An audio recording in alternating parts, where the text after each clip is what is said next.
Well, I've been messing up. My granddaughter just said, this time, don't touch the screen. This is my third video. My booby number 4 told me that I can hook the 3 videos that I've made today into one video on YouTube. Now, you know, that's a shame when you got to ask your grandkids how to work all these technical stuff, social media and stuff, but a woman's got to do what a woman's got to do. Now, let me finish my thoughts for today. Let's see, what was I talking about? Let me talk about something different than our country. Let me just tell you, in terms of medical expertise, I have been blessed to be in many research studies such that I'm able to take medicine that has helped my body feel better. Not heal me. Help my body feel better so I can endure. And I thank God for that, because I didn't really think I was going to live this long to see all 8 of my grandbabies grow. It's just a blessing to me. Every time I think about it, I just want to cry, because when I was diagnosed with lupus at 18, I was told I had 10 years. And at 28, I wouldn't be here. Well, guess who showed them off? Guess what happened right before I got to be 28, and 3 years after I got married, I had my one and only child, my Irvin, my little Irvin. But they tried to call his son Little Irvin, but I wasn't having it. So I kind of tricked them into calling him Trey. His license plate even say Trey. Because he's autistic and they got an autistic license plate. But let me tell y'all about my Trey. He mentally was not surviving in the classroom. When they decided to put all the kids together, they did not consider the effect mentally it would have on kids.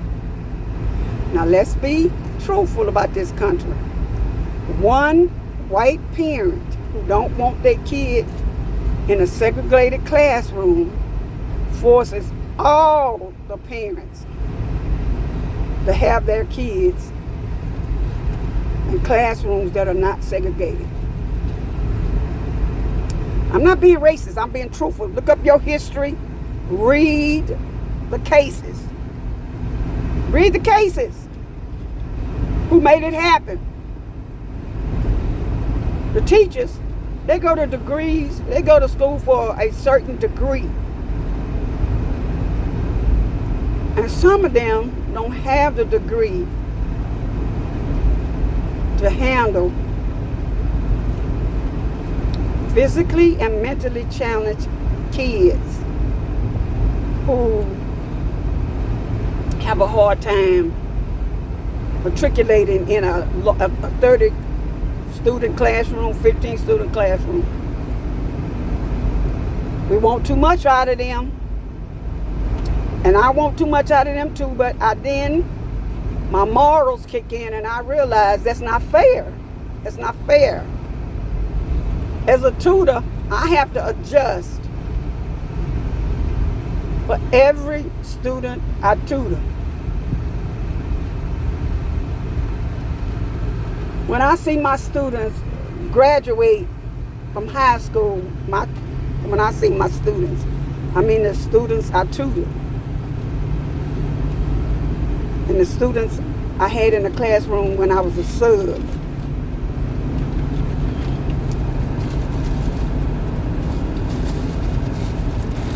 When they graduate from high school, there's joy in my heart that is overflowing till I want to cry. I just really want them to cry because I know how they struggle. I know how they struggle. I know how they struggle. Put all the trash in the bag. Get a cup down on the floor, Camille. A dirty old cup. You have to say that on my video.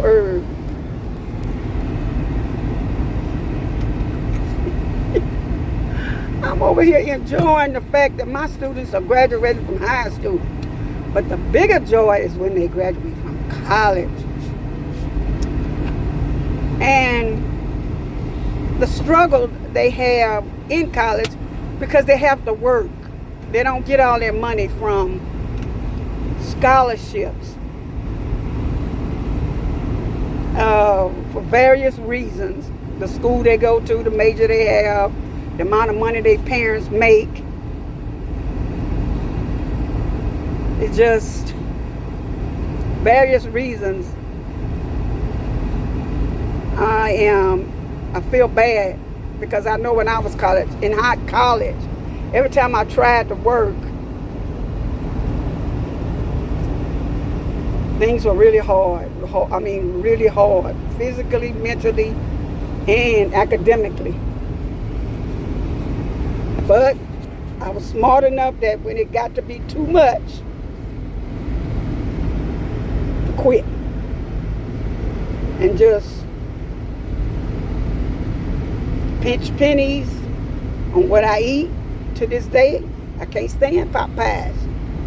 I ate too many in college when I lived off campus. That's one thing I should have never done. I recommend to y'all, you get good meals on campus, better than the one you can afford for yourself off campus. Stay on campus and get them balanced meals. I promise you, it's the best thing you could do. That was a mistake for me to move off campus. It was rough. I had to get up and catch a 6 o'clock or a 7 o'clock van to get to the college because my apartment was a little ways. A lot of times I went late and walked, and a lot of times I stayed at school till the library closed at 11 o'clock and walked because the last van would have been gone by the time I pack up my stuff. But I'm just saying these things because they on my mind today. You know, I always post the thoughts for today. But these thoughts are Monday, July 4th. This is one of my dialysis days. I got to go back home. Should be a batch made by the time I get back home. We have to make a batch every 2 days. It takes about, 6 hours? More than 7 hours for a batch to be made. And that's because I do it at home. I thank God that I have the privilege of doing it at home. But y'all notice I post about getting a donated kidney because I can't get one from like the University of Alabama, Vanderbilt. I'm no longer even signed up with them because I can't do the 6-minute walk. And just think, I used to run track in college. And I used to run intramurals track in college. But I always wondered why I always slow down at the end, and I figured out it was my legs would hurt so bad from the lupus, even on prednisone, that I just barely could get to the finish line, but I still did it. But now I can't. I accept it. I got me a cane. I can only go so far with that cane, but I can move around, and that's a good thing. Now some people say, why you be on there on the lawnmower? That's my joy. When I can contribute to the household and not feel like an invalid, is why I'm always on the lawnmower. And baby, I got me some new supplies. I got me and Camille some goggles.